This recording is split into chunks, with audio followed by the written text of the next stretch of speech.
Can you open this one? Yeah.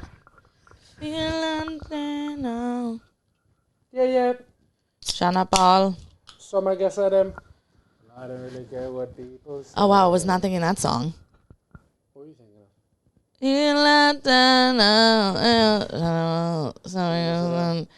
I don't really care. Oh yeah, it is. Fucking dickhead.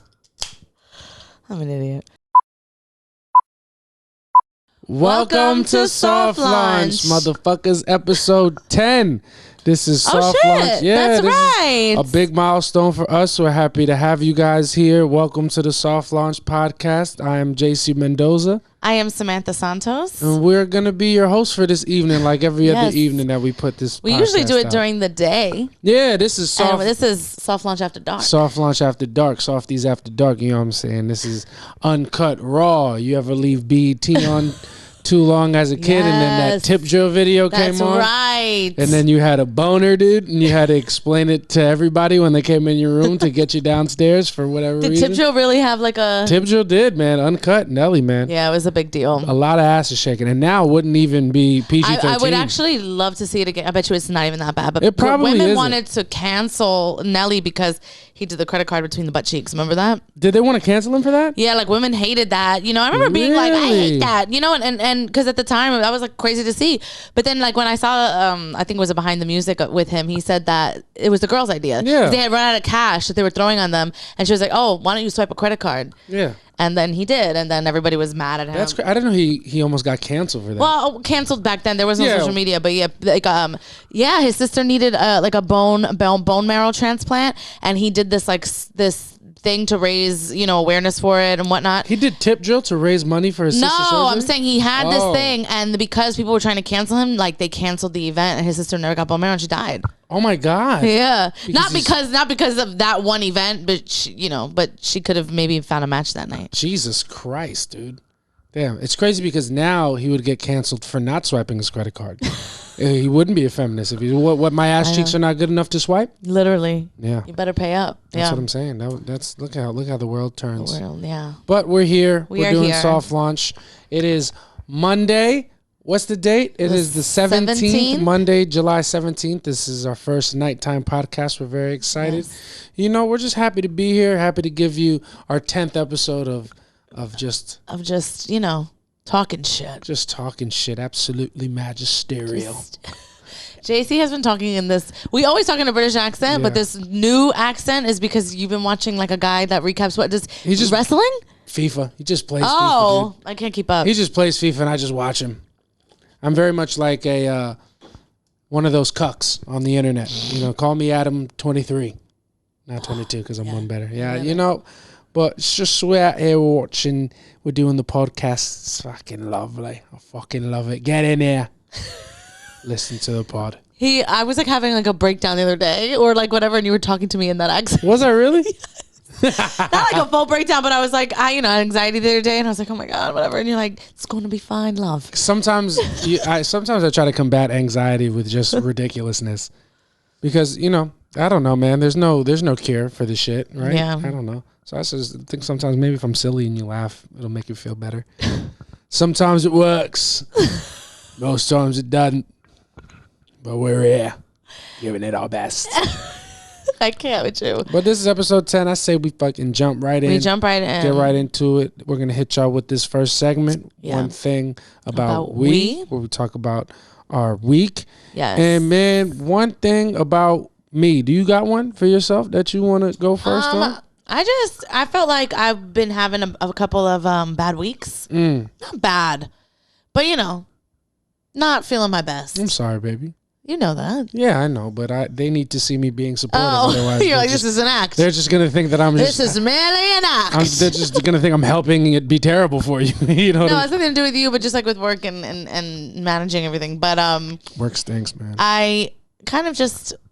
I think, this weekend it made me re-fall in love with comedy again. Not that I was out of love with it, but like I felt like, I'm like, okay, when I feel anxious about shit that doesn't matter, this is the place that makes me feel better. Because I was like so anxious on Friday before my show at the Stand. Yeah. And I was like physically shaking. Like I didn't feel like I was present in my body. But then when I was on stage, I felt so good. Yeah, that's crazy. Which is crazy because that used to cause me anxiety. Yeah, it used to be the opposite. Yeah, so it was just I felt like today I was going to work and I was like, but I'm like, you know what? That's fine. I have stuff to do today. And I submitted to my first festival today. Yes, she did. She submitted to her first festival. She will be getting into her first festival. I'm very excited to have that celebratory episode whenever we both get those good emails back. Because if we don't, we're going to just bash them. We're going to just come on here and just talk shit. We're just going to come back and delete this episode. That's what we're going to do. I refuse to be embarrassed. You know what I mean? But yeah, it's been if you guys have a partner who's struggling with anxiety, you just got to remind yourself that sometimes it's not always as a result of something that you're doing. Oh yeah, no, it has nothing to do with you. So, and that's something that I have to remind myself because as the main sometimes with someone with main character energy, I'm just like she's just having a rough day, and I'm like, what did I do? How did I do this? How can I fix it? And sometimes it's just you just got to be there. Yeah, be there, show up, be supportive, be present. Yeah, that's what you did. You did, and I tried. You did. You tried. You were like, I was like having a moment. You're like, do you want to slow dance? That's worked before. It has worked before. Slow dance. It's funny because when she was in a negative space, and I was like, "Do you want me to hold you?" She was like, "No." And then like later in the evening after our shows, I'm like, "You feel better now?" She's like, "Yeah." I'm like, "What can I do better to help you when you're going through this?" I don't know. Just hold me. I was like, "Oh, really?" So you're like, so even when you say no, I'm like, yeah. I mean, what are you new to this? So you want me to fucking affectionately rape you? Yeah, that's what you want me to do. Affection rape. Just take it from me. We shouldn't be saying that word. No. Oh yeah. Well, you want me? Well, we'll blurt it out. What? I guess. It's fine. What I meant. You want me to do it even if you don't give it. You want me to hug you when you're having a downtime, even if you're saying you don't want to be hugged. Yeah, absolutely. And if that's the case, I think it's okay to hug you. Yeah. You know. It is. I'm giving you my consent ahead of time. Perpetual consent. You know what I'm saying? So that was my one thing about me was, I had a rough couple of weeks, but I've seen the light. Yes, that's good. We're in an upswing. It's going to be a beautiful rest of the summer for us. Man, one thing about me, I started a new job today. You did? Started a brand new job, and I have never felt stupider. I don't know what it is about starting a new job that makes me feel like the dumbest person on the fucking planet. I know. Like I've used Gmail a million times when I started my job. I couldn't figure out how to reply all. And I'm like, what's happening to me? It's crazy. It's crazy because they set me up with an Outlook profile. And I'm like, y'all don't just Gmail? Y'all don't just use Google, dude? Yeah, no. Outlook is huge. Bro, I prefer. It's they ugly. saying it's better. It's ugly to look at. Like, I don't like the way that it looks. It's not like physically prettier than like Gmail. You know what I mean? Like, or as inviting. You know how I would describe it? Like, no one else is gonna get this but me and you. But I would describe like Outlook is ugly, like the way Adobe is. And Google looks like Wondershare. Yeah. It's more user friendly. I know where everything is. Man, they set me up with the Slack. I've never been on Slack before. I had to confirm it. I don't know. There might be teams involved. It looks like Discord Slack. So I don't know what's going on. It is. They're it's like we're welcoming 2 new members to our team, and then a bunch of people are just saying welcome. I don't know you motherfuckers. What did you say? Nothing. Why are you talking to me? You didn't respond? Yeah, you should have been like so happy to be here, so happy to start. Oh, well, they should have said that. Well, you write tomorrow. I'll be like, I'm just getting the hang of this thing. Like, make a joke. Oh shit. Make a funny. I don't like that. The only thing, well, you know what? I guess it's just I have to get comfortable in this job. I feel like at my last job, everybody knew I wasn't there for real. Yeah. Like for the long haul. Like they knew I wasn't there to give it my all. And this job still thinks that I might be. No, they know that you're not. They shouldn't. They shouldn't feel like I'm in there for the long haul. Babe, with the salary that they're paying you, they know you're not there for the long haul. That's crazy. So, what is your plan to do with this $40,000 a year with no benefits? What's your plan? How do you want to grow? Yeah. How do you want to use that to grow? They know you're not serious. And it's also, it's a contracted kind of thing. Facts. So they know you're not, but I think you could just write back tomorrow and just be like, yeah, I got to do that. I'll write back and just tomorrow. be like, just getting the hang of this thing, whatever, make a joke, make a funny. And because maybe I'll send in a GIF. Yeah. And then you'll be fine. All right. And then, like happy to start with you guys. You know. Man. So shout out to all my people who start new jobs because you got to be willing to feel really fucking dumb. Oh my God. It's a nightmare. Starting anything stinks, bro. Yeah, I was better this time, but remember when I started my previous job, I had like a full panic attack. Bruh, it stinks. It's the worst, and like you don't know what to do, and you're asking all these questions, and you feel like a pain in the ass. It's, you got to live up to everything you lied about it during your interview. I mean, Jesus Christ. And it's crazy because this is the first job I've ever had where I didn't lie in the interview to get this one. Like I put my actual resume in, like the things that I've actually done, and they hired me. So why do I feel so dumb? Yeah, I don't know. That's weird. Well, because you just, you started a whole new. Yeah. You know what it is? Maybe I am dumb. Maybe I'm a fucking idiot. Maybe my anxiety sounds like. Maybe I'm as dumb as I fucking feel. Literally, wow, it's like I'm hearing my own thoughts. Does your anxiety ever tell you anything positive? No. There wouldn't be anxiety if it was positive. So what does your anxiety sound like? What's your like? Oh my God. The worst things. Literally. Say, hey, good morning. Your boyfriend doesn't love you. Literally. That's insane. Like I wake up and I'll just be like, oh God, I wonder how long until he leaves me. That's so bad. That's a real thought. That's terrible. But I know now, and I'm muted. I just keep going, but it's still an absolute thought. Like I'm at work and I'm like, they know I'm not smart. You know what I mean? And I'm sitting there and I'm like, anytime like my boss like picks up the phone and like isn't being forthcoming, which I'm like, oh, that's probably my replacement on the phone. Oh my God. What a terrible way to just live, dude. How long have you been anxious? God. Do you remember this like your whole life? Yeah. Like I would think that people remembered like everything that has ever happened. So like I remember one time it's so insane. I like tripped leaving an Applebee's once, and then I ended up working at that Applebee's like 2 years later, and I was convinced everybody knew. And you say I have main character energy. That's fucking nuts. I was like, they're all like, oh, I remember this bitch, she fell, and like I just look a loser. It's so bad. That is main character energy, actually. It's just like a negative main character. Yeah, I know. That's you still think you're the main character. I wish there was one person at that Applebee's who was there. Yeah. I wish there was just one person just around that always confirmed your anxiety. Yeah. Just one person. Well, like, hey, remember this? Like, and he's real. That's just fucking hilarious. And he's like a cool guy to everybody else, but he's just a fucking nightmare to you. That's so funny. Yeah. Yeah. Maybe there was somebody. Who knows? It's crazy. My anxiety is so bad. The things that I've thought are ridiculous. That's great. I mean, anxiety is a regular thing. Sometimes I like to. And this is, I don't know if it's anxiety or maybe insecurity or just fear of hearing the one thing you don't want to hear. I do that to my sisters where like we're having a conversation and I can see the one thing that they can't take. And I'll just say it ridiculously to help them. Like it, because number one, first and foremost, I'm not a hero. It is funny to me to watch people deal with their worst case scenario. But number two, in a more altruistic way, I think if I say the thing that you're dreading the most in a funny way or in a obviously ridiculous way, it helps you get over it. Have they told you that? Have they confirmed? No, they hate it. They hate it to this day. I don't think that it's helping. And they can't tell when I'm being serious and when I'm not being serious. I love that that actually drives a huge wedge. In another way, you know how you think about it is I'm trying to. You're just being a dick. No. I'm definitely being a dick.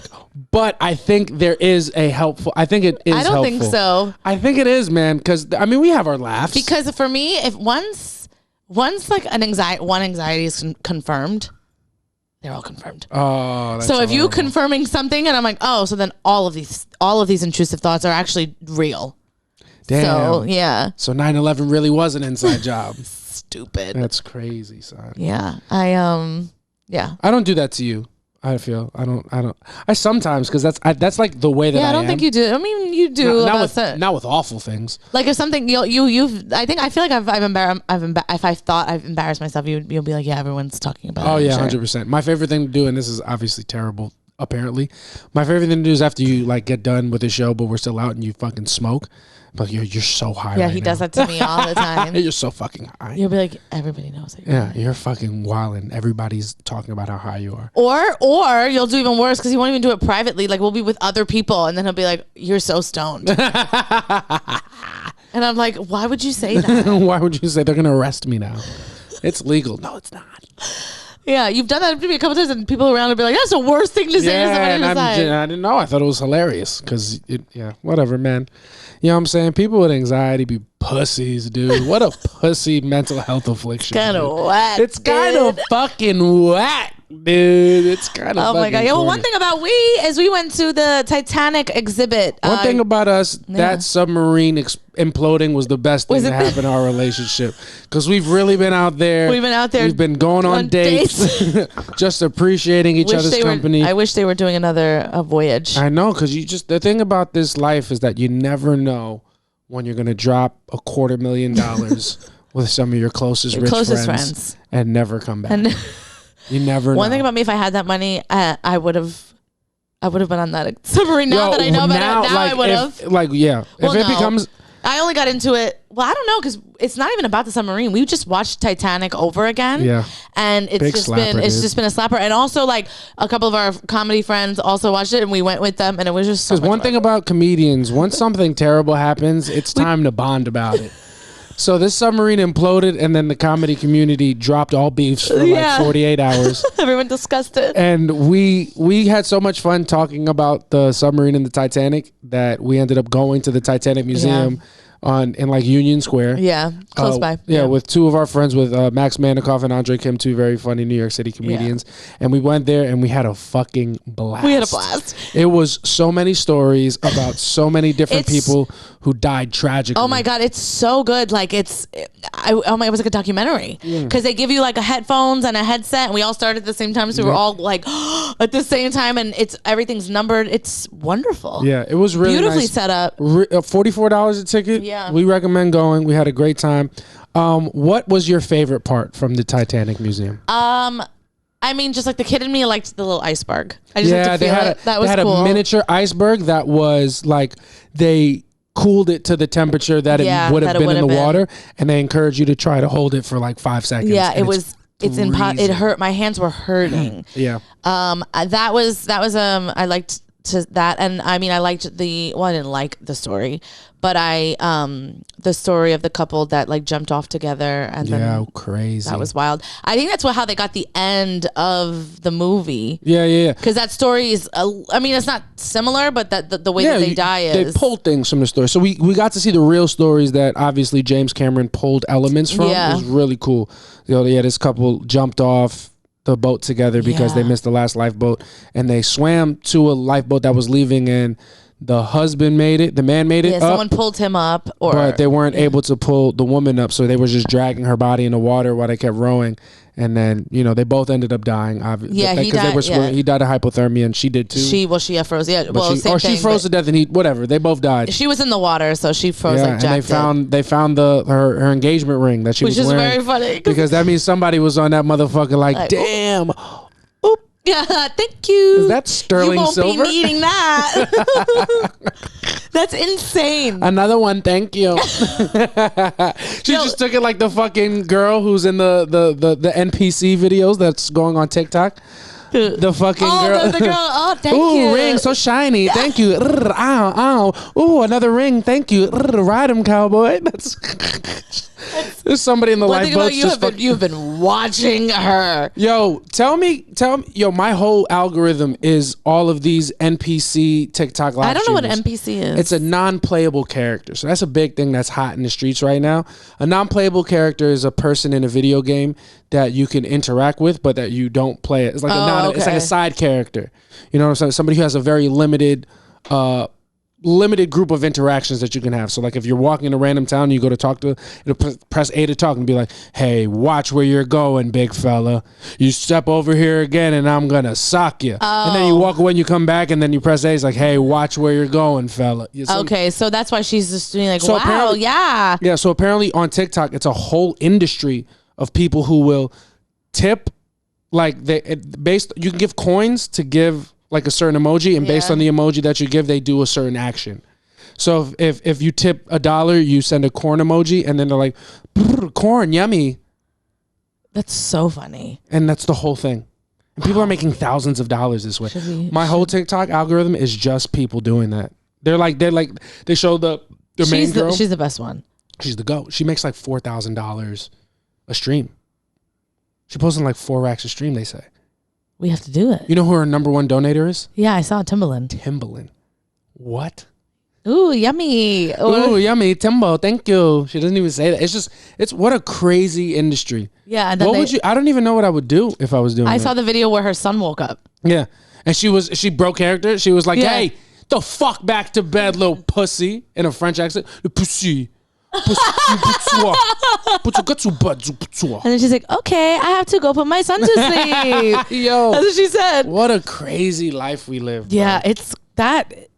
First of all, I had to ask JC, I'm like, are you turned on? Because no, every time I would look she's at him, pretty, but not like. Every time I would look at you on your phone, it would be her. And I'm like, are you? What's happening?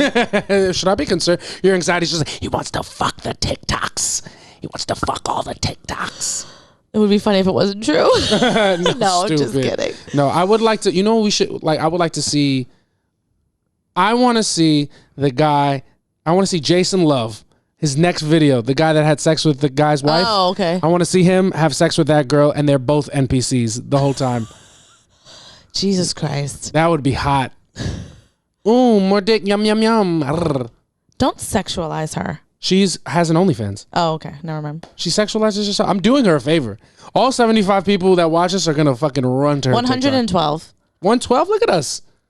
A big time, you know what I'm saying? But yeah. We got off topic. We did, but I forgot what we were talking about. Titanic Museum, you guys should go. Oh, yeah, you guys should definitely go. We time. had a great time there. That was really fun. My favorite part, they created like a whole replica of what the hallways of the Titanic. Oh, that and you was could fun. walk Yeah, through we it. walked through it. That was really so nice. The only thing I didn't like is that like when you're going through the exhibit, they're showing you all these like vintage pieces that like you're looking at like, oh my God, this was on the Titanic. But every time you read it or listen to it, it's like, and this is a sink from the Titanic twin sistership, Olympia. the Olympic. And then like halfway through we're like an hour in, and I'm like, I didn't know this was a fucking Olympic exhibit. And then we all started losing. We were laughing so hard, but everyone it's a very quiet because people exhibit. are like somber. It's like you can't have 4 comics at this thing and like we just kept making so many jokes about it. Like, and this is a menu for my favorite restaurant. And this is an episode of Everybody Loves Raymond. This is not there for any reason. It's just a great show. It literally, that was so funny. There was like an old man that wanted to kill us. Wanted to kill us, and not even because we were ethnic, just because we were loud. Best part of the Titanic Museum, 100% gift shop. Oh my God. Gift shop full of fucking fire, dude. Some absolute pieces. The best is like the way they have it set up is so ridiculous. Like the candlesticks that are blown this way, like yeah, what? it's crazy. They have Titanic tour merch. They fucking they're selling merch off the Titanic like it made it to its destination. Yeah, literally. They're like, yep, right under Nova Scotia, literally, just like we planned. If you think about it, the Titanic no one would talk about it, or no one would even know that it existed had it not sunk. Yeah, facts. Because you don't hear about the Olympic who did the same kind of thing. You're right. You know what I mean? No one would know anything about the Titanic if it didn't sink. It's only big because it's sunk, and it's like one of the biggest shipwrecks. Yeah. What a fucking it's a crazy story. Yeah. Oh, you know what I liked at the end? You can hear the recordings of when they found the shipwreck for the first time. Remember? Oh yeah. People at the were end, hyped. and they're like, "What is it? Oh my God! Yeah. Oh my God! Oh my God! Oh my God!" And they're like, fucking did it. We dude. did it. We did it. Yeah. Hype. It was really cool to hear that because I remember, like, it's crazy. It was not that long ago. It was like in the 80s that they found it. Yeah. Shit, man. And then it was like in the 90s when they were like putting things in it and exploring inside and stuff. And that's when James Cameron. Then James Cameron got hard as a rock. Block hot. Got hard as an iceberg. Just fucking absolutely berged up. Hard ass cock. Yeah. Watching these Titanic, just going in the rooms and stuff. Yeah. Very good. It was very good. So it was a really good museum. I think everybody should go. It ends like in another week. Yeah. Go to the Titanic exhibit, buy a t-shirt, just not the one that our friend Andre Kim bought. You know it looks like for real tour merch. Bro, it looks like it was the funniest shit because like you don't expect to buy Titanic merch. You know what I'm saying? Not the movie, the ship, the real ship. Yeah, like not. Yeah, I can understand wearing like the movie. So my man Andre picked up a shirt.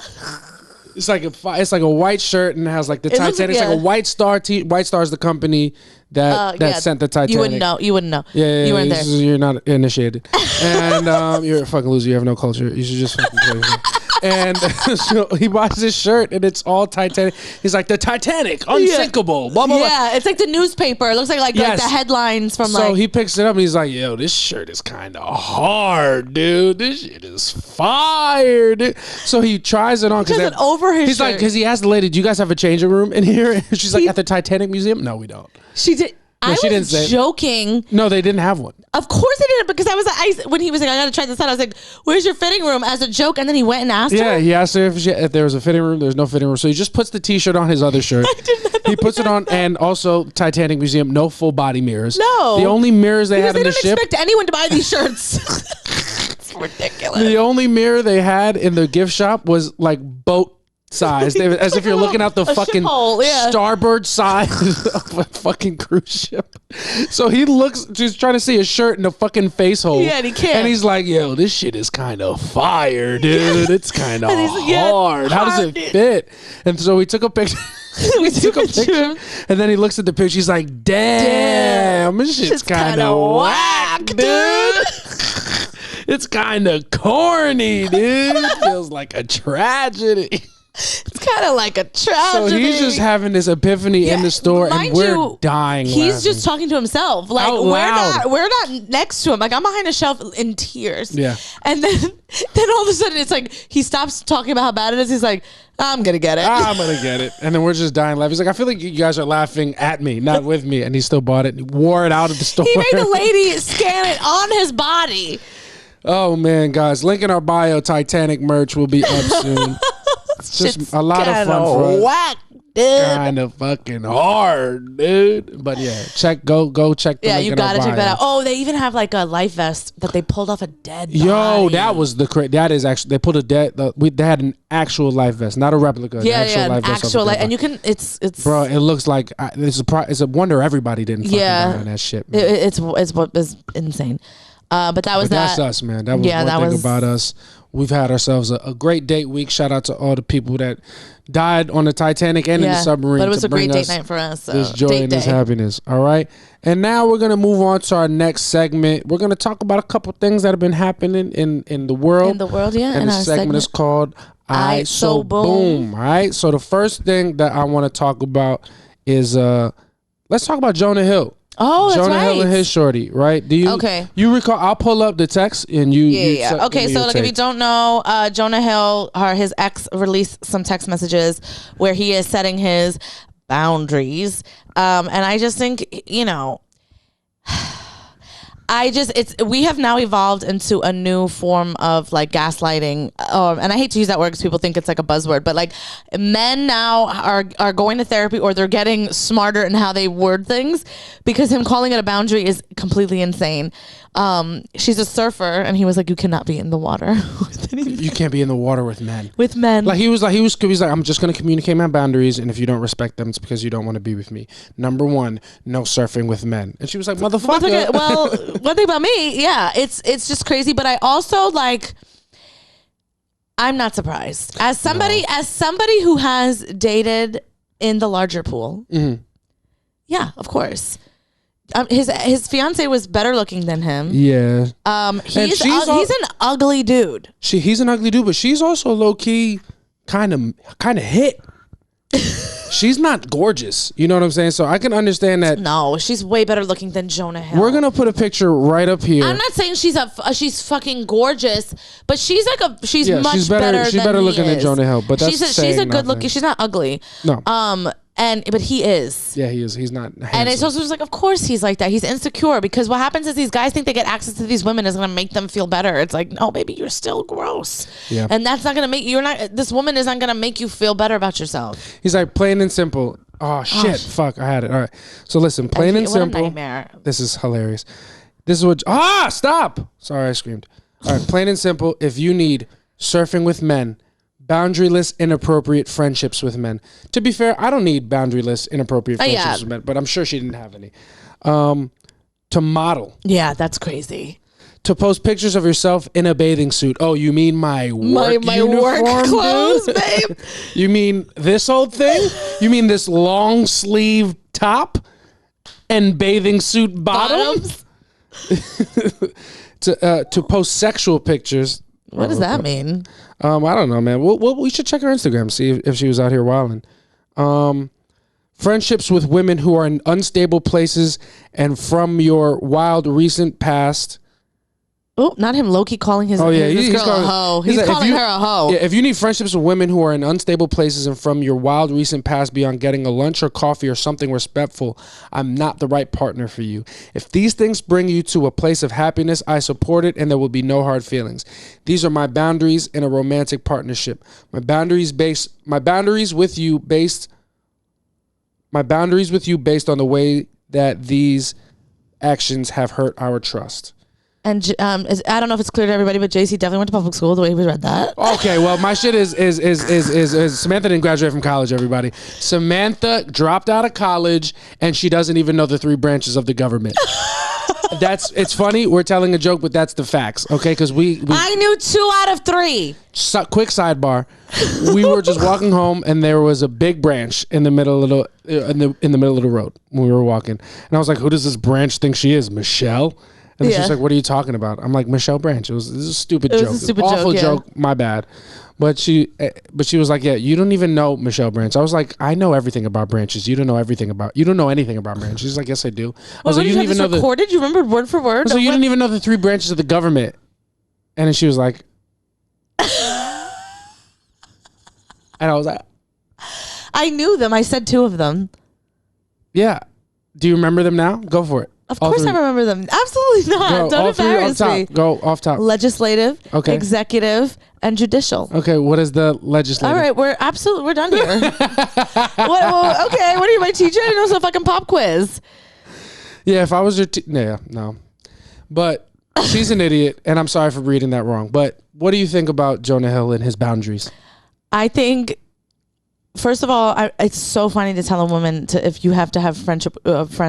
If you need to have friends, if any of your friends are unstable, it's like, baby, if she's friends with any woman, they're unstable. Yo, it's crazy. We're all unstable. We also have to give credit where it's due. What top tier shade?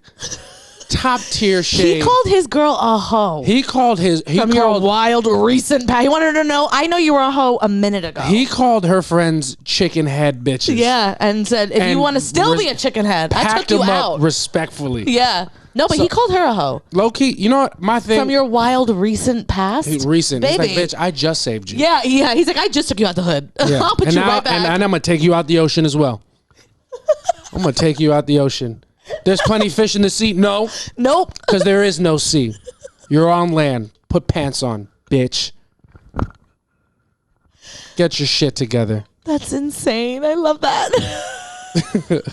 No, I will say, if you're gonna be manipulative and like wild out on your shorty, that's how you do it. Cause to the untrained eye, he was spitting. No, it almost seems like he needed or had to break up with her, or he wanted to break up with her, because he's like, hey, if you do anything that's in the parameters of your job description, you will be dealt. Trust, you will be dealt with. Yo, it's great because she's a surf instructor. Yeah, and he was like, yo, straight up, no dudes. No dudes. No bathing suit. No ocean. It's like, how am I going to teach people how to surf? Just screaming from the shore like, hey! No, she had to like work at Sesame Place teaching kids how to do that thing. That's like the One only thing, job. Can't even teach kids, only little girls. God forbid a little boy was drowning. She'd be like, babe, my man. Thank you to my man. Y'all hear something? Sound like somebody who's not my boyfriend's dying. If only somebody was here to help him. Yeah. Unfortunately, I'm in this pantsuit because I'm not a fucking slut.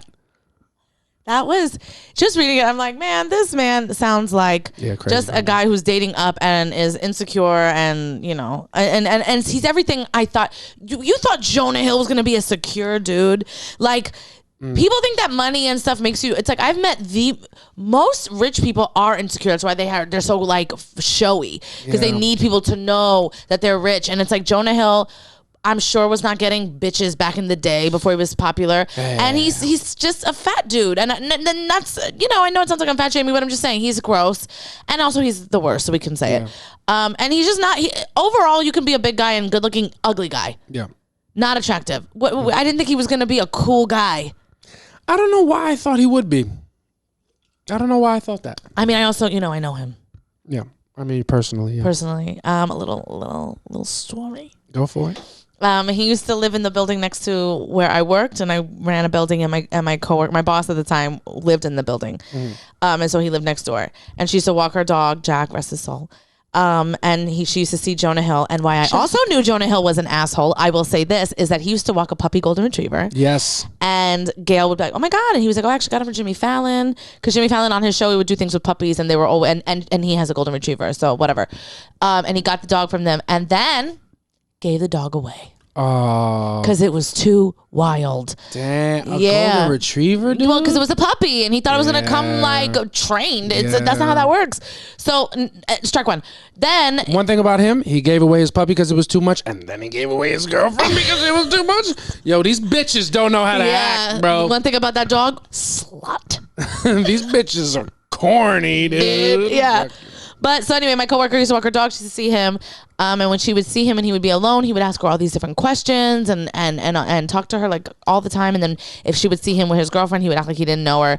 And then one time he saw my friend, and she was walking to the gym, and he was like, "Oh, what gym do you go to?" She told him, and then he started going to that class. Jonah Hill. Yeah, man. And it's like, baby, we know you don't work out. Eyes on a Who bride. do you think you're fooling? Yo, guys, when they got something in their sights, dudes will go to the gym. Yo, it's crazy, but also dudes will go drink coffee. Dudes will fucking what else? Dudes will do it for 90 days. Dudes will get it done, bro. What is something that you've done that you don't like to do for a girl? Like pretended to like? No, nothing that crazy. I would I think for us, an example of something like me doing something that I wouldn't do on my own that I was doing ironically that I ended like reality TV. I didn't like. Yeah. But I got into because I'm like, all right, this is something that is important to this girl, and I like. Well, that's different. I'm saying something that you like kind of fake just to get somebody. No, I've never. I don't. Let me think if I've ever faked something. I don't think I definitely have. Yeah, what have you faked? I'm like, I'm so cool. Yeah. I don't even get jealous. It's crazy. No, man. Trying trying hard, like fucking like months without anything in return. Like for me, I never did that. No. I'm not talking about getting any. I just to Well, yeah, because guys and girls. You want a girl to like you, and you want a guy to be like, oh, this girl is different than all the other girls, and we just want to hit. So I've seen guys do wild shit, but I've never done nothing crazy. I've seen guys meet parents, dude. Fucking play celibate. What? I've seen guys play religious, dude.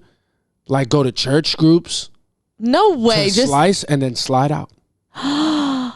Oh no, I was talking about when you like somebody when you're faking. No, he was faking, and no, you're not understanding. It's like when you like somebody and you like them, and then you're like, I'm gonna pretend. You act like you like the things that they like. Or you're just like, yeah, I love to do that. And it's like, no, the fuck, I don't. But nothing that I just want you to like me. No, I would make fun. I would do it ironically at that point. Like I couldn't do something that I didn't like for a long period of time. Yeah. What's the craziest thing you've ever done? No, I've never like pretended to like something that I didn't like. But I've just been like, they're like, oh my ex-girlfriend used to hate this, and I fucking hate it too. But I'd be like, I'm like, I love Arsenal. no, like things about like personality, and they're like, she used to get mad when I did this. I'm like, really? I would never get mad at that. I'm pissed that you even told me you did it. Yeah, like that kind of shit. But then that's like when I was younger and I was just like, I just want this person to like me. And then it's like, oh, I should actually be honest about the things that I have. Man. But that's when I was like young and stupid. I haven't done that as an adult. But like, yeah, when I was younger, like yeah, my ex used to be like pissed when like I wouldn't pick up the phone for her and I'd be with my boys. I'm like, man, I don't care about that stuff at all. Yeah, I don't even call them. Yeah, you don't have to call. It's okay, girl. 'Cause I'ma be alright tonight. Tonight I'm hanging out with my N-words, yeah. Situations will arise in our lives, but you gotta be smart about it. Celebration. I just wanted to hold the cellar. Usher's bad man. I know. There was a guy that I was like loosely dating, and you fucking whore. He put that as his MySpace song when I was like, nah, this isn't working for me no more. It doesn't matter what his name is. How big was it? Ew, I never saw it. No, I never saw it. Was he the guy? What? Was he the above average guy that you were talking about? I never saw his penis. Oh, okay. So we're still in the hunt for this man. And trust, he will be found. And he will be dealt with. Can't just be walking around triple cocked up. Thinking shit is sweet. It's not. But anyway, Jonah Hill. Jonah Hill, yeah. I was getting too close to the set. She sensed it. No, one thing about him, he was shaped like Jonah Hill. Oh, the guy with the huge piece? No, the guy I'm talking about. What are you I'm just obsessed with this. There isn't. You're just making somebody up. I feel like that's what you would say if you were trying to throw me off the scent. I've been getting so many weird comments after we posted our clip of us talking about on that one, or yeah, just the comments in the clip. You know what was so funny is Instagram demographics and TikTok demographics are so different, both equally as insufferable. Yeah.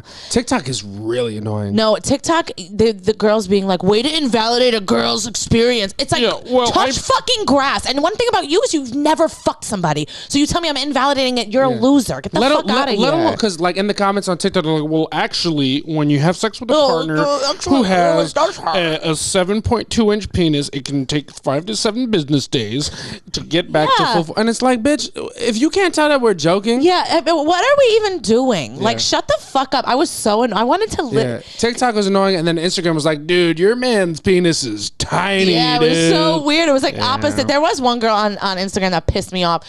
Her being like, did the porn star say that it was her vagina that hurt? It could have been her cervix. Oh, you mean or her labia? Oh, you mean the parts of her vagina? Yeah, she named like 3 parts of the vagina, and then she said her ass. Or her muscles. Well, and I'm like, what was she deadlifting him? Get the fuck out of here! Like, I can't. And it's also like, yeah, actually, she did say her pussy hurt. We just didn't put the whole thing. It's not our podcast. Pussy, and not the one that was stretched out.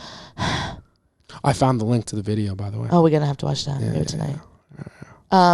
Saw a couple frames. He was doing. We watched the guy. What's his name? Adam Jason 22. Love. Oh my God, yeah, Jason Love is. Well, I wanted to call him Kevin Love. That's somebody too. That's a basketball player. Good, you're getting close, baby. Yeah. But probably 2 different penis sizes. Yeah. Also 2 different races, ethnicities. I know. You know what that's why I made the joke. There he is. There she is. She's on it. Penis. Nobody beats my baby when it comes to penis humor. If anybody can fucking take it, dude. Take a good dick me. Joke. It's my baby. She takes the biggest dick jokes this side of the Mississippi. And one thing about me, I my jokes are fine. Ain't good. Get the joke. Anyway. You fucking aw. Anyway, what were we saying? Okay, but so we watched this guy. Yeah, so Jason Love do this interview. He's been going on a press tour. He's on like a junket. Ever since the actors started striking, Jason Love is just popping. He's just popping. Yeah. He is way bigger than I thought. I don't know about his penis. I haven't seen it, but like he's huge. When I saw the picture of her and the guy and the girl, he's a very big. What guy. is he like? 6'7"? I don't know how tall. He's a big guy, and the penis is big as well. But I haven't seen his penis, but he's huge. Like he's insane. Like even when he's talking about it, I'm like, oh, this is a huge guy. He's sitting. This is what I've been trying to tell you. But he that solidified that I'm not that cool, girl. Yeah, I'm not that big of a person. I would have. I can't. I'm not even a guy, and I could not. I would be like, nah. Because she was in there losing it. Somebody asked me, was like, first of all, I saw the video you did. First of all, wow. Oh my God, loved it. So, do you think that was the cream pie planned? Yeah.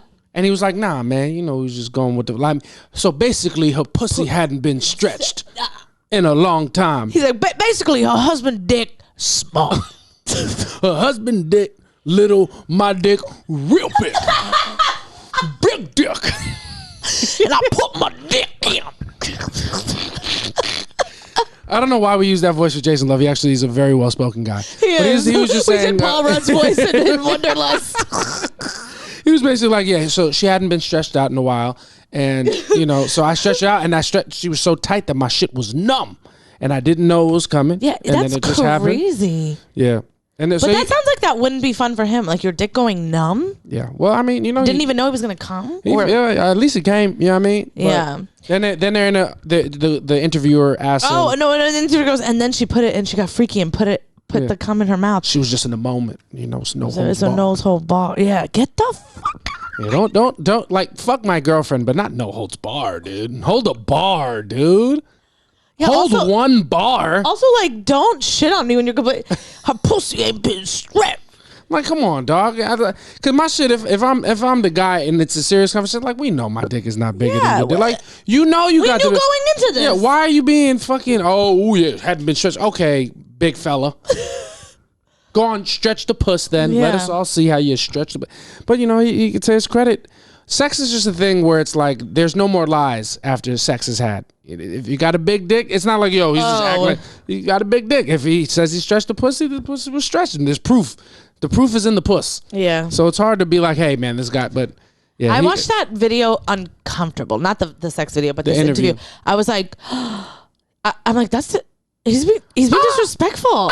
Yeah. And then they were like, do you think you fucked her better than her husband? He was like, well, obviously. Of course I did. I mean, I'm sure with him it feels different because they have love and she's in love with him, so it feels different. But in the physical act of having sex, of course I did better. Which, like, that's probably the least disrespectful thing that he said. It's the nicest way to say you can't fuck your wife like I can. But to be fair, but I don't. One thing about me, then my ego's way too fragile. I couldn't hear it. Nobody wants to hear it, but I would be crazy to think that because sex it's a thing. It's a thing you can be good at and you can be bad at. And there's professionals. There's sex professionals who are better at sex than we are at sex, for sure. So, like, you know, Show me her. Stupid idiot. Dumb moron. But, like, there's definitely, like, in this case, Jason Love is definitely better at sex. And as a man, I can say this. As the dick police, I can say that Jason Love is better at sex than her husband, than Adam 22. It's not great to hear, but it's not. That's probably the least crazy thing that he said. I know, and also it's like being in love with somebody is way different. You know what I mean? You know what's crazy? I hear you say that, and I can't believe me as a man. The way that we believe in penis and love and everything is like, I don't think it's possible for you to love somebody that you don't. That when you've had sex with somebody who's way better. I don't think that's true. It's not true for me, but I can't believe women are so different though. Like, I mean, I don't know, but I just feel like women are different. Where it's all mental. So like, you know, you might have had somebody that like did something crazy or whatever, but it's like, yeah, I mean, I'm just talking for myself, but like, I'm like a mental person, so it doesn't really. I don't care about any of that other stuff. Like it can feel good physically, but like you need two things. It needs to feel good physically, and you need to have exactly. Part. And it's like when one's not there, then it's just kind of like that makes sense. It's like, yeah, you did a great job, I guess. You know what I mean? But it's not like, it's like, I don't know. I feel like for men, when you're done, like you get like, you know, like do you feel? Ask it, go. Like, have you ever like been done having sex with a girl and been like, I didn't want to do that. Not like at all. Like didn't want to do it at all. Like when you were done, you were like, I probably wouldn't do that again. I felt that after I jerked off, but sex, not like this stunk. Not stunk, but like, I don't like that. If I came, I kind of liked it. Yes, I don't mean. Yeah, you liked it because you came. But then at the after, you're on the come down, and you're like, that I hate myself. Not after sex, no, not for me. Have you felt like that? Yeah. Oh shit, dude. I've cried after sex. Oh my god, I'm sorry, baby. That's so sad. Why are you? This is that you went through that. That stinks. That sounds horrible. A lot of girls have. Oh. Yeah. But I was like, that was not. I hate myself. Kind of a feeling. That's stinky. Yeah. Oh, it sucks. No, I never felt like that. I don't think. And guys, that was maybe a gunshot. Oh yeah. But you might have heard that. But that's fine. And Monroe has come because she's a little scaredy cat. Yes. A scaredy pit.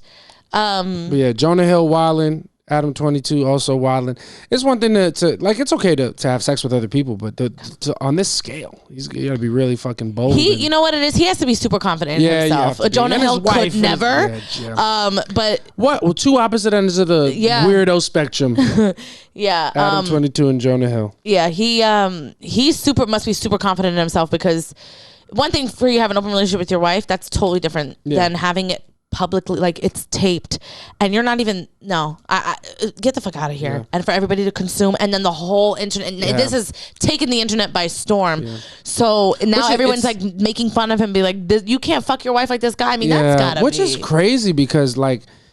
To be fair to their, like, she's let him fuck so many different but of course, women. you know it's how that double goes. Standard for men and women. So we're just going to move into our last segment, all right? Usually it's the Bravo cap, but we are behind on all our Bravo shows. We've heard that Atlanta has been mid this season. Yeah, we have heard that. We've seen a couple episodes. We have not been crazy about it. Mm-hmm. We finished Martha's Vineyard. I feel like we recapped the last episode. I don't think we did. And then that's pretty much it. New York came out. We heard great things about it. We are going to watch it, and that will be what we talk about next week. But this week, we are finishing up our third rendition of the Bear Cap. Bear Cap. All right. We finished season 2 and...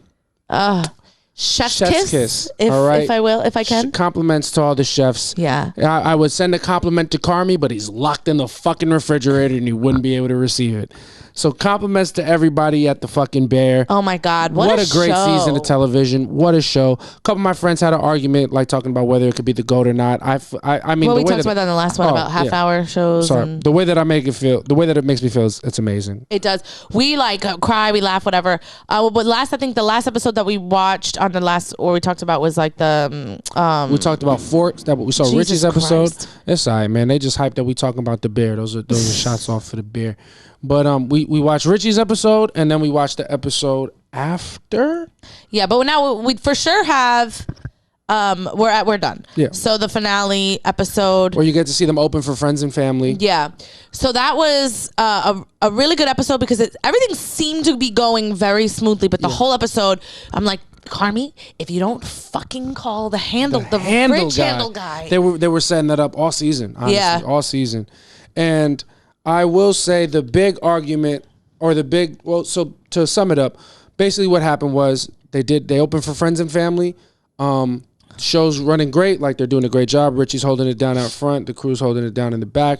Long story short, things get a little hectic, and Carmi and Sid have a big blow up in the kitchen where everybody's telling Carmi to relax. Where like now you're seeing Carmi kind of lose it, where it doesn't necessarily deserve to be lost. I think they were definitely blown up because that's why Carmi had to take a walk. Don't even remember. So they had a big blow up, and everybody's telling Carmi to relax, and Carmi the whole episode is not managing his time well. Yeah, because his girlfriend is calling him, he's not picking up. He didn't make it out there to do a round to check on him, where you see Sydney go back out and like be like, "Hey, Dad, how's everything?" Like checking on everybody's checking up on their people, but he never checks up on his girl. Yeah, and him and Sydney have a big blow up about the way that things are going, and then they do the sign, everything's fine, and then he goes into the refrigerator to blow off steam, which he's done early in the season, and the handle falls off. Yep, and he gets stuck in the refrigerator. Yeah, while they are behind on dishes, something gets fucked up. They had to refire fish, and while he's in the refrigerator, unable to help, unable to call the shots. Richie steps up and Sydney steps up and Tina step up big time to get all the orders out on time without anybody noticing that there was a big problem. And this whole time Carmi is fucking losing it. Because he's thinking about the last time and how bad everything went, and when he knocked the shit out of what's his face, Marcus's hand, and all that stuff. So he's flashback into all of his failures. Yeah, and their failures as well. And so I think he's like, I'm stuck in here, and this is going to be a failure. Yeah. This whole restaurant, and it isn't. They all come together, but the part that was the hardest was like his girlfriend is so happy for him, and I stan. What's her Claire Bear? I stan her. I think she's a good addition. I think she's really good for Carmi, and she's showing him different like sides of life. And he knows it. And he knows it, and he loves her. But then he's like getting stuck in the thing, and he's like, I'm sorry. And then he starts just saying things. So basically he's stuck alone in the refrigerator. He's talking to Tina at first, like, yo, I'm sorry, I failed you guys. I put the pans on the wrong side because I wasn't here. Yeah. I didn't call the refrigerator guy because I wasn't focused. I didn't do this because I we got the wrong flavor because I wasn't paying attention to the details. I'm the best because I pay attention to the details. I'm the best because where other people need enjoyment in their lives, I don't. I don't need to feel enjoyment. I don't need to feel nice things. I just need to work. And then while he's having this, obviously punching himself down in this moment because he doesn't know how it went out there. I don't even think he knows that everything went really well. It's like, you know, over. The night is over. Everybody's enjoyed obviously, it. the restaurant needs him, but in that moment where he felt like, yo, they're going to falter without me, they rose to the occasion. Exactly. They killed it. And actually showing him that, like, you don't have to be as, like, insane about this. In the way that you think you do. Yeah, you probably could enjoy more of a social life and a personal life. I think to be fair to him, he was doing a good job of that during the season, but definitely came at a cost of attention to detail in the restaurant. Yeah, for sure. Especially because you see the episode where he's like, oh, I need everything down in 5 seconds. And maybe switching the placement of those pots in the top would have been one of those things that could do it. So you definitely see him take his foot off the gas of the restaurant and pour more into his social life, which is not a terrible thing to do. It isn't, and it's about balance. Like, you can't learn what works and what doesn't if you don't try. Yeah. So there's bound to be failures before it's a smooth sailing thing. So long story short, Carmi gets stuck, and then he's beating himself up and saying he doesn't need enjoyment, he doesn't need happy things in life. And his girlfriend overhears that, and she takes it as, oh, Carmi doesn't want me. No, well, he says it. Yeah, he's like, I don't want this silly shit. I don't know who I was to think I could do this. Yeah. Or I want that. Yeah. I'm not a guy who wants that. I want this. And he's really just beating himself up and kind of having a self monologue, which is really fucked up because I don't know how you feel. I know when I feel like shit, when I fuck up, like I say the worst things to myself. And I don't even mean all of them to the extent that, like, you need to take me at face value in my lowest moment. So that I was really upset about. But for her, how could she take it any other way? Yeah, well, because for me, I would never. I'm not like you. I don't speak out loud. It's just all my anxiety says I do that. Yeah. So for me, I'd be like, "What the fuck are you saying?" And how is that not just happening in your head? I'd be like, "Why the fuck are you listening to this part?" Yeah. But I've had those moments. But the best is, like, she went back to, like, check on him because she's like, "What do you mean he's stuck in the refrigerator?" And he hadn't been out all night. Yeah, and she's like, "What do you mean?" She goes back there to be like, "Oh my God, like, are you okay?" And then she hears him saying all those things, and that, like, sparked a conversation about, like, whether you can have it all. Yeah, man. And I think you can. I think it's just you gotta find balance. That was the big debate in my group, which is, like, that's an example of pouring into your personal life and what the cost is as it pertains to your passion, what you want to do. Like, I feel, and I have to feel this way, I feel like you can't have everything. I feel like everything is a matter of balance. But I think that also, it's a big caveat, what success and greatness is for you. Exactly. That's a big caveat, because you and I feel like work so well because we both understand that we have to prioritize each other and what we're building in our relationship. And not that comes at the cost of our art, because I don't feel like it does, but our big aspirations, like, I can't speak for you, I'll speak for myself and then I'll give you a chance. I don't aspire to be the greatest comedian of all time. Neither. I don't aspire to have my name up in lights. I don't aspire to be remembered as one of the greatest to ever do it. I don't even aspire to like inspire youth to feel power and heard and like, oh, I see him do it, I can do it myself. I don't even feel that way, honestly. I want to use what I'm good at and what I love doing to create a very beautiful life, beautiful, comfortable, and, like, sustainable life for myself and inspire my family. Yeah. You know what I'm saying? Yeah, and that's big for me. And I think we see eye to eye on that. Whereas somebody like Carmi, you could argue that his calling or his passion is fulfilled by the desire to be the greatest. Yeah. Or be the best in the world or best to ever do it. Exactly, and I don't care for that. And to be fair, maybe that desire comes at a different cost. It usually does, because you never hear anybody that is, like, the best at what they do to be super balanced and healthy. To like have a healthy relationship or whatever, like unless you're Beyonce and Jay-Z, to be honest. That's always the first argument I go to. But to be fair, like, they both, they share a passion and Also, Jay-Z, most of his, like, major things he did with that before he met her. True. But I mean, he's been with her since 2003. He's been with her for 20 years. Yeah, but he still had the blueprint, reasonable doubt. Yeah, he did have a lot, but before that. But I mean, he's still been consistently great, and then successful since, and bigger for sure. They're definitely, But the argument here is that Carmi while he's been the best chef amongst the best chefs, he's never had that, like, successful thing to hang his hat on outside of managing a 3-star, which is a very big deal. But his self-made thing, and he's still striving for that. So I can see how it would be difficult to get that level, because by his own words, one of my favorite quotes, I think it might have even been season 1. He's like, do you really want this restaurant to have a star? He asked Sydney, and Sydney's like, yeah. He's like, all right, well, you have to care about everything more than anything. Yeah. And I love that quote. Yeah. Because that shows the obsession that it takes. And honestly, to be fair to the show and people who say that you can't balance, the way that the show builds it up is like, yo, it demands everything. Because Sydney doesn't have that need or desire to have something outside of work. She doesn't at all, because Marcus asks her out and she's like, she's no, weird about it. Yeah. You do see Carmi lose a step in the kitchen, not in the kitchen with the food, but like managing the business and his eye, because he's like actually pouring. I have to be ideal. I think ideally you still can, especially the type of person that they present Claire to be. I think they can all balance. Yeah, I think it matters. The partner that you find is important, but I also think that people want things to be perfect immediately. Yeah. And it's like, you were the best chef and you had 3 stars and all that, whatever it was.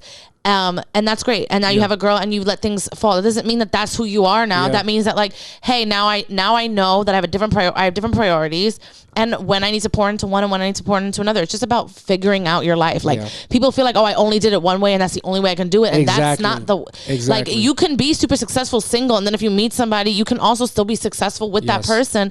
It's just going to take some getting used to. You have to change some things up or switch some things around, and you can figure it out. But there are people that are like, don't think like that, and I think that's why like a lot of the most successful people aren't in healthy relationships or anything like that, because they don't even want to change anything. You know what it is? It's because, like you're saying, I think those people who are like, yo, head down, solo dolo grind mode, I have to do everything by myself, nothing else matters but this, which is a probably valuable mindset to have. I think it's easier to be like that than to challenge yourself and be like, yo, I'm going to put another thing on my plate that I also think I can excel at. Absolutely. I think about it like it's almost easier to be solo dolo, cut everything off. It's easier to be great at the thing. Like, what's actually hard, what's actually challenging is to try to do more than that. Yeah, absolutely. I think because life is more than that. It is. It's 100% more than that. And that's also like, that brought up like conversations about like what we think success is. Yeah. And for me, it's like balance. Like, I don't ever want to just be like killing it in comedy, but my whole private life is in shambles. And I also don't believe, I'm sorry to cut you off, I also don't believe, a lot of people believe that the cost of beautiful art, perfect art, amazing art is you have to be miserable to create that. I don't subscribe to that at all. I don't either, and it's something I've been literally thinking about for so long, because some comic, I don't remember who it was like, oh, what's wrong with you? Because something's got to be wrong with you to do comedy. And I'm like, I think that's like an old school way to think. Yeah. I think that like the people, like the pioneers of comedy and stuff, they were the misfits and all of that, and shout out to them. But I think that it has opened up doors for way more people. Like, I'm not saying my life is perfect, but I definitely was not a misfit. I was pretty popular. Yeah. You know what I mean? I don't, but I've had stuff happen to me, but I'm also just plain out a funny person. Yeah. I don't think, and it wasn't, my funny does not come from my trauma. My funny comes from just like, I admired my brothers. I watched them like make situations funny, and I thought that it was a cool way to like deal with life, and it's just how I am. I just kind of saw people like be sarcastic and witty, and that's just kind of how my personality led, and that's just where it comes from. But I don't think that I'm funny because of my trauma. I will say I do generally believe that beauty comes from struggle, for sure. Like, and it's also no coincidence, like, it's not an argument, but it's like, just to look at the contrary, like the GOATs of comedy, like all black people pretty much, besides like George Carlin and Bill Burr and Louis C.K., depending on how you feel, but everybody else is black. You know, Eddie Murphy, Richard Pryor, Dave Chappelle, Chris Rock. And I don't think, and maybe I'm reaching, I don't think it's any coincidence that the reason why black people are the best at comedy historically is because they are the historically most like negatively treated people. They come from the most struggle. So I see that value, and it's like that musically as well. So I will say I do believe beauty comes from struggle, but I don't think that's the only place it comes from. Yeah, I don't think it's that's not the only way to do it. That's the way that we know works, but I don't think it has to be like that. That's what I'm saying. I don't think that. Yeah, I think there is like beauty in the pain, and if you feel pain and shit, you have to turn that into beauty. Of course, especially and comedy is just one of the easy examples of doing that, because it's easy.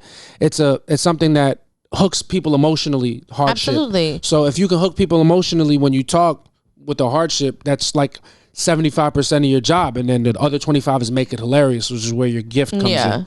Which I get that, you know, But I say that to say beauty does come from struggle. But I say that to say that's not the only place beauty has to come from. Exactly. That's what I mean. I think it's just, there's not one way to do this, and there's not one type of person that can't do it. And I think like when I hear older comics just being like, oh, you gotta be a shit, you gotta have a shit life, and like, no, the fuck you don't. You know what I mean? And like, maybe it helps. Yeah, maybe it helps, but it's like, I'm not. I don't ever be like I was an outcast. It's like no, the fuck I wasn't. I wasn't at all. I'm very social. I have a lot of friends. It's never been a thing for me. And we fucking will bury a lot of the motherfuckers that think, oh, my life was hard, so I do comedy. Yeah, so I do comedy. It's like, okay, there's a lot of y'all that bro. are. That's all. Yeah, like I don't know. It's just I don't subscribe to it. Pain, like you can make beauty from struggle, but that's not the only prerequisite to being great. Yeah, at all. There's plenty. For every, I don't even know if this is true, but I would like to think, and maybe we'll talk about it next episode. I would like to think for every fucking struggle story you hear, there's a story of somebody who's just God gifted. Not that they never went through anything. Everybody goes through something, but who didn't have a terrible life and make horrible sacrifices. There's plenty of people like Dave Chappelle, arguably the greatest of all time, super healthy marriage. Yeah, you know what I'm saying? And so doesn't that contradict the point? Yeah, and also his parents weren't together, but his parents were very present in his life. So, I mean, everybody goes through something, but you don't have to, it's not only the worst people that sacrifice everything. Yeah. Those are not the only people that make it. Sacrifice is necessary, but it is not the only thing you need to do. Absolutely. And just because you sacrifice does not make you great. You have to be gifted and you have to do shit with the sacrifice. People think, yo, I'm fucking grinding, I cut everybody off. I'm like, are you all right? Are you cooking though? Are you doing well? Exactly. Are you actually good at this shit? So, everything obviously in doses and balance, like we always say, but I have to believe that over the course of this show, we will watch Carmi. Carmi and Claire are going to go out together. I need it. I'll die if I don't get it. No, they will. I'll kill myself. I need to see. I want to see Carmi working towards trying to get that perfect balance. Because otherwise, what are we watching the show for? No, we want to watch those to feel good, and I want. Oh, and then just a moment. I didn't see it, but I've been told that the Barstool guy. Was talking about the bear and said he was bored to tears and he hated the show. And I knew I've always hated that guy, and now I have a reason to. I'm like, oh, you have just terrible taste. Yeah, that's that. I haven't come across a negative bear opinion yet. Like, at all. That's why I was like, oh, this guy, I don't know who he thought he was speaking to, but the masses love the bear. Yeah. It's such a good show. It's just a good feel good show. Yeah, I loved it. It was a great season 2. Predictions for season 3? Yeah. Something I don't want to see is I don't want a season 3 to pick up and Carmi and Claire are back together. Yeah, no. And no. No time skip. And then no time skip and no like, okay, now we're just trying to work it up. Pick it up from there. I definitely want to see that. Yes. I do want to see Carmi working towards that balance for sure. I also would like to see Sydney working to some sort of balance. Yeah, the way she handled Marcus was fucking horrible. Weird, yeah. Oh, especially and Marcus's mom is definitely dead. Oh, shit. Yeah, 100%. And that's another thing. You see the cost of the lack of that balance, and it's like you're doing great things, but maybe it'll take you 5 years longer, but you'll feel more complete. Totally. And also like I know he wanted to be with his mom, but it's also like if your mom was alive, she would want you to be doing the things that you love. Man. He's like, gonna take that shit hard. Of course he is. And he was doing so well all season, but he it's tough. Awful. It was so awful. Like when I saw that, I was like, no. It was so bad. That's going to be not fun to watch, but it's going to be amazing television to watch Marcus deal with that. I'm excited. My most excitement to see the character grow is Richie, because now that he's got his whole like purpose, what's he going to do? Which was his whole thing this season, was like to try to find his purpose, and he does. And it's like he completely went from like, I don't give a fuck about this shithole to like every thing about this restaurant I care about. Every corner, every crevice has to be perfect. It. You know what else? I'm excited for him. You know what else I still love? Real quick, sorry, I'll let you.